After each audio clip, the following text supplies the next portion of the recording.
Hello everyone, कैसे हैं आप लोग सभी के सभी। एक बार फिर से आप सभी का स्वागत है आपके अपने YouTube चैनल विजन बैंकिंग पे।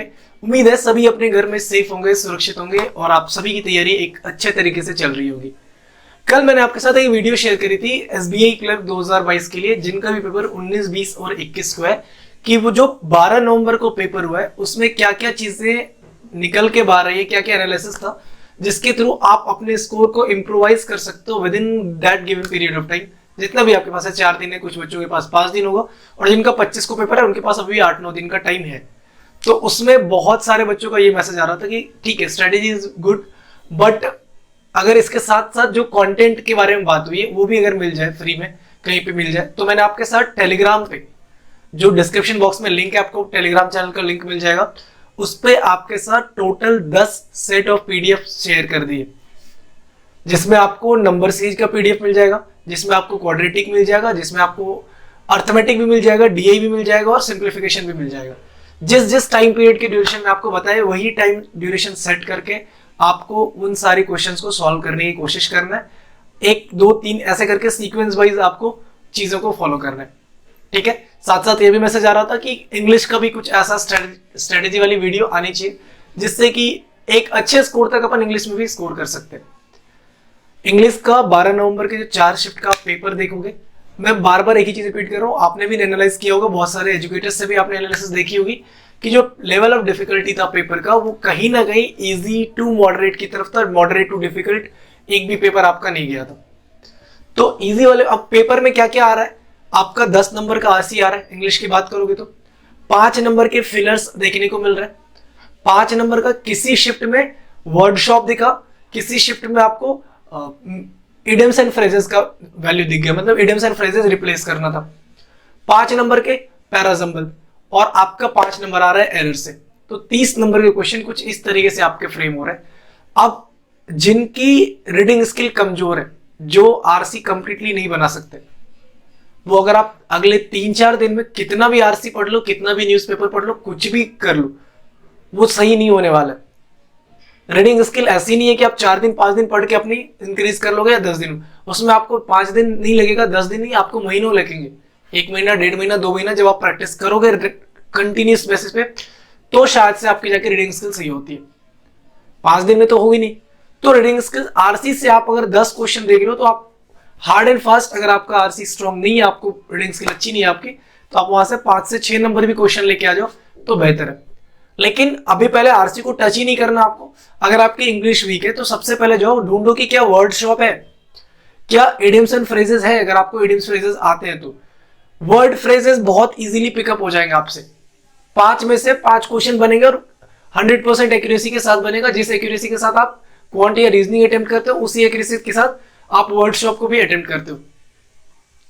नेक्स्ट, जैसे आपने वर्ड शॉप के बना लिए, अब आपको ढूंढना है कि क्या जो आता है आपका सेंटेंस रीअरेंजमेंट। पैराजम्बल की बात नहीं कर रहा हूं, एक आता है सेंटेंस रीअरेंजमेंट की एक ही क्वेश्चन है, ABCD करके उसका सीक्वेंस सही करना है। CBDA होगा, CDBA है, DBAC है, DBC है, इस तरीके से वो क्या करेंगे, जम्बल्ड में आपको 5 ऑप्शंस देंगे, उसमें आपको जाके चेक करना है। फिर से वही बात होगा कि आपको हो सकता है कि आपसे 5 सेंटेंस पढ़ के एक बार में आंसर ना क्लिक हो, तो ऑप्शंस के थ्रू आप निकालोगे उसके आंसर्स। वहां पे भी आप 5 में से 4 कर सकते हो। एक हो सकता है कि आपसे अरेंज ना हो रहा हो ऑप्शन के साथ भी, 2 में कंफ्यूजन हो, उस क्वेश्चन को छोड़ देना है। लेकिन 5 अगर क्वेश्चन वहां से आ रहा है तो 4 आप आराम से बना सकते हो। आपको 1, 2, 3, 4 करके चेक करना होगा, एक एक करके ऑप्शंस को। और एक बार में अगर ना बने ना तो उसको रिपीट करके 2-3 बार पढ़ो उन सेंटेंसेस को। तो अगर ये 2 टॉपिक है तो सबसे पहले आप इन 2 टॉपिक को पिक करके बना लो। और अब तो पैटर्न में ये भी आ गया ना कि पहले रीजनिंग का सेक्शन आ रहा है, फिर एक क्वांट का आ रहा है और फिर इंग्लिश का आ रहा है। तो अगर किसी भी स्टूडेंट का रीजनिंग और क्वांट 70 क्वेश्चंस में उन्होंने 60 क्वेश्चन अटेम्प्ट करे हैं और उनको लगता है कि 100% एक्यूरेसी है मेरी, तो अब उनको इतना ज्यादा रिस्क लेने की जरूरत नहीं है ना।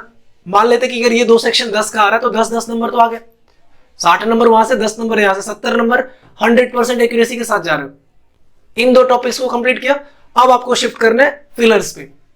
क्यों? क्योंकि फिलर्स का पूरा अगर थीम इजी वाला मिल गया आपको तो वहां से भी 5 में से 2-3 क्वेश्चन आप आराम से बना सकते हो, डुएबल होता है। हो सकता है कि 2 प्रीपोजिशन पे आ जा, हो सकता है कि कुछ जो आपके वोकैब पे आ रहा है उसमें आपको वोकैब का मतलब सूटेबल मतलब पता चल रहा हो, परफेक्ट क्या उसका मतलब बैठ रहा है वो चीज आपको पता चल रही है। तो 5 में से वहां से भी आप 2-3 कर सकते हो, लेकिन अगर अच्छे तरीके से पढ़ रखे होगे उसको, अच्छे तरीके से उसको 1-2 बार 2-3 बार रिपीट करके पढ़ोगे, तो शायद से वहां से भी आपके नंबर ऑफ क्वेश्चंस अच्छे अटेम्प्ट हो रहे होंगे। ये 3 पार्ट करने के बाद अगर आपके शिफ्ट में पैराजंबल आ रहा है तो फिर पैराजंबल पे जाओ।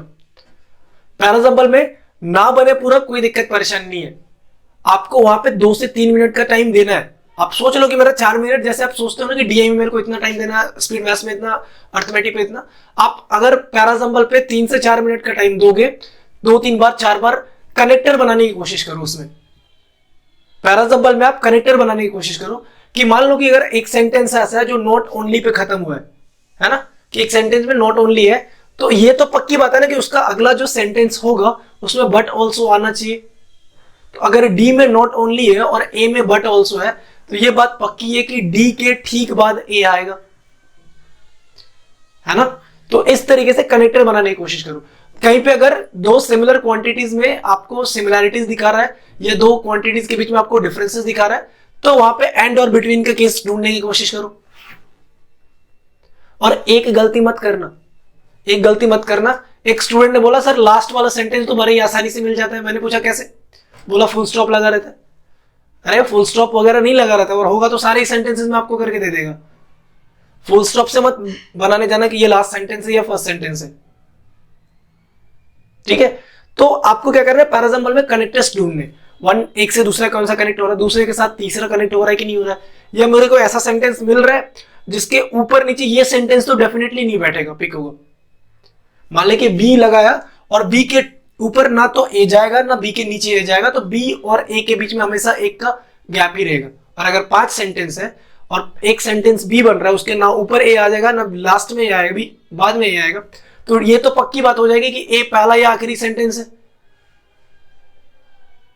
तो इस तरीके से आप चीजों को कनेक्ट कर सकते हो। ये चौथा या 5वां सेंटेंस है अगर बी सेकंड है तो,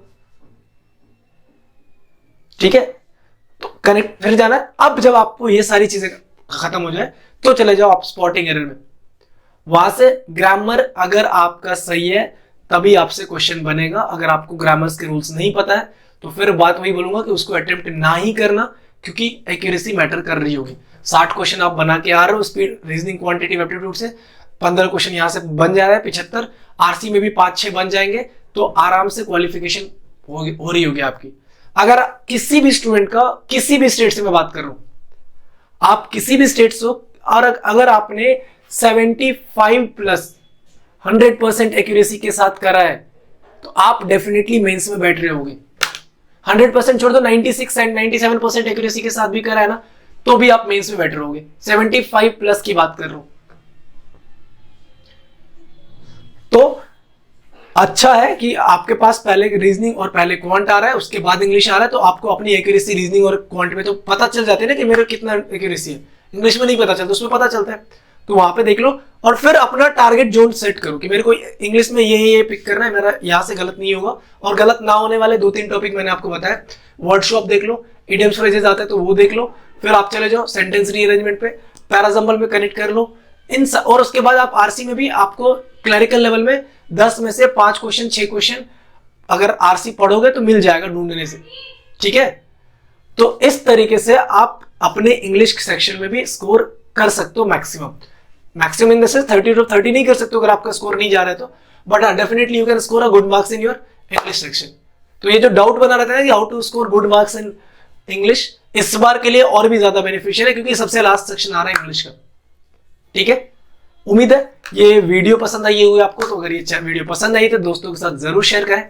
चैनल पे पहली बार है तो चैनल को सब्सक्राइब कर ले, बेल आइकन को प्रेस कर ले। मिलते हैं नेक्स्ट सेशन में। Till then take care, bye bye, thank you, keep practising more and more, and all the best for your upcoming examination.